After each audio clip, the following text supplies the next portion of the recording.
ঘড়ির কাঁটায় ঠিক ৮টা। তখন হঠাৎ করে আমার ঘুম ভাঙলো। আজ ছিল আমার একটা স্পেশাল দিন। আজই আমার ঘুম থেকে উঠতে অনেকটা দেরি হয়ে গেল। কী স্পেশাল দিন সেটা জানতে হলে ভিডিওটি অবশ্যই শেষ পর্যন্ত দেখতে হবে তোমাদের। স্পেশাল দিন বলতে আমার প্রিয় একজন মানুষের একটা স্পেশাল দিন ছিল, আর প্রিয় মানুষের স্পেশাল দিন মানে সেটা আমারও স্পেশাল দিন। যাই হোক বন্ধুরা, সকাল সকাল ঘুম থেকে উঠে দেখো বিছনাটা রেডি করে নিচ্ছি। আর আমার বিছনায় যে এত জিনিস থাকে তার কারণ হচ্ছে আমার ছোট্ট একটা বেবি আছে, ওর এক কাঁধে জিনিস বিছনার ওপর থাকে, তাই বিছনাটা গোছাতে গোছাতে না অনেকটা সময় লেগে যায়। আর ছোট্ট বেবি যেহেতু আছে তাই আমার কোনো কোনো বিছনা চাদর চেঞ্জ করতে হয়। যেহেতু ছোট্ট বেবি, বিছনা চাদর চেঞ্জ করতে হবে ঘন ঘন, এটাই স্বাভাবিক, কেননা হাইজিনটা মেনটেন করতে হবে। তো এই সারাদিন এই বিছনা গোছাতে, ঘর গোছাতে আমার দিনের অর্ধেকটা সময় চলে যায়। তো আমি আস্তে আস্তে বিছনাটা গুছিয়ে নিচ্ছিলাম। আর বিছানায় যে এত পরিমাণ জিনিস থাকে সেটা গোছাতে গোছাতে আমার অনেকটা সময় লেগে যায়। অন্যদিন বিছনাটা আমি গোছাই না, আমার হাজব্যান্ডই গোছায়, কারণ এই গোছানোর দিক থেকে ও খুব এক্সপার্ট। আমি খুব কমই করি এগুলো, কারণ আমি সকালে ঘুম থেকে উঠেই নিচে গিয়ে নিজের কাজগুলো সেরে আসি। তো দেখো বন্ধুরা, আমি সবগুলো গুছিয়ে নিচ্ছিলাম। আর ও একটু বেরিয়েছিল, তার জন্য কাজগুলো আমাকেই করতে হয়েছিল। কাজগুলো করতে করতে অনেকটাই দেরি হয়ে গেছিলো আমার।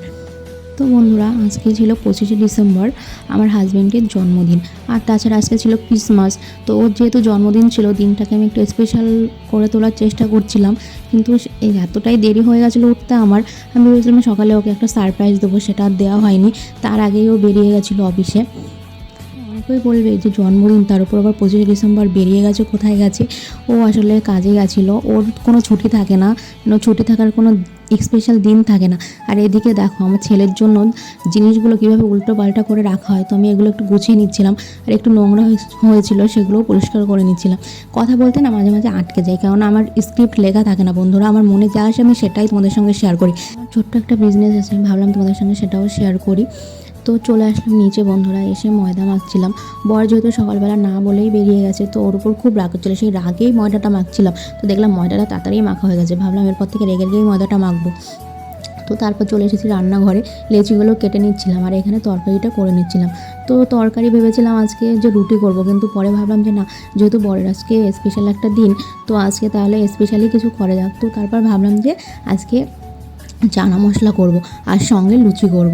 তো বন্ধুরা দেখো, আমি এখানে করছিলাম চানা মশলা, আর এই এক হাতে না কাজ করতে বেশ অনেকটাই দেরি হয়ে যায়। তো এই যে দেখো চানা মশলা আমার হয়ে গেছে, আর এইদিকে লুচি করছিলাম আমি। আর লুচি করার সময় দেখো বন্ধুরা, লুচি করার না একটা স্পেশাল ট্রিক্স আছে, যে কারণে লুচিটা ফোলে।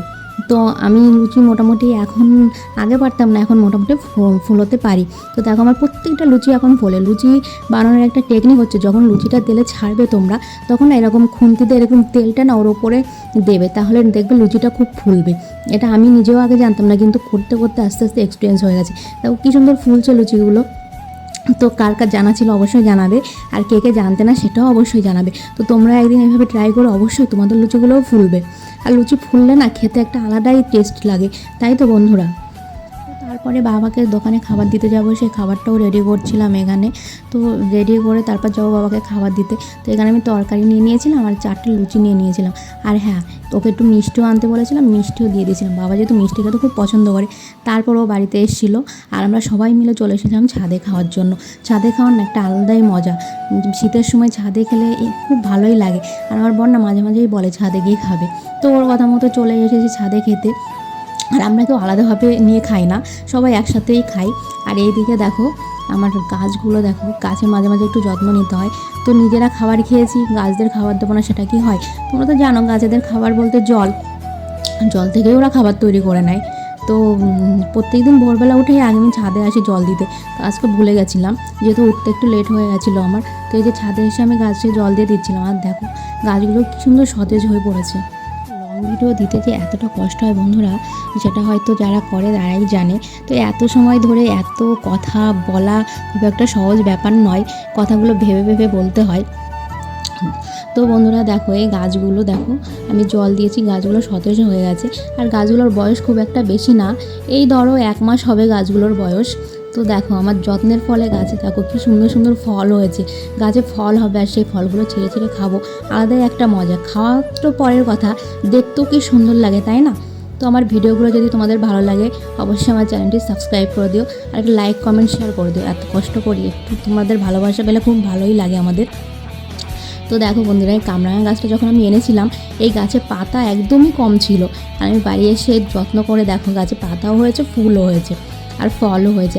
আর এইদিকে দেখো আমি কিছু গাছ লাগিয়েছিলাম, শশা, বিভিন্ন গাছ, সেগুলো হয়তো তোমরা দেখে বুঝতেই পারছো। আর এখানে দেখো ফুল গাছ, তারপরে যে এখানে ফুলকপি গাছে ফুলকপিও হয়েছে।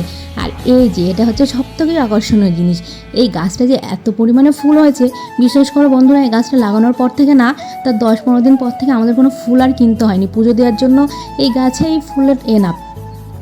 তো তারপরে যেহেতু এই গাছে অনেক ফুল হয়, তারপরে আমি না আর 4টে গাছ কিনে নিয়ে এসেছিলাম, কিন্তু সেই গাছে সেইভাবে ফুল হয়নি। আর এই সবেদা গাছটা বিশ্বাস করো, এতে দেখি প্রায় ফুল হয়, কিন্তু ফুল হয় না, এর থেকে আর কোনো ফল হতে আমি দেখি না। তোমরা যারা জানো প্লিজ অবশ্যই একটু আমাকে কমেন্ট করে জানিও তো, যে এতে ফল হতে এত সময় নেয় কেন, ফুলগুলো ঝরেও পড়ে না, ওইভাবেই থাকে, শুধু শুকিয়ে যায়।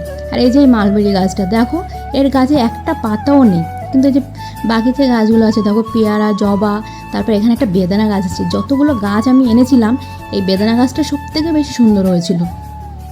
আর এখানে লেবু গাছ দেখো, স্ট্রবেরি গাছ, বিভিন্ন ধরনের গাছ এখানে আছে। তো আমার ভিডিওটা কেমন লাগলো অবশ্যই তোমরা একটু জানিও, আর ভালো লাগলে অবশ্যই একটা লাইক, শেয়ার, কমেন্ট তোমরা অবশ্যই করে দিও। আর এই যে দেখো এই ফুলকপিগুলো কি সুন্দর লাগছে দেখতে। তো এই আমার বাগানটা শেয়ার করলাম তোমাদের সঙ্গে। তো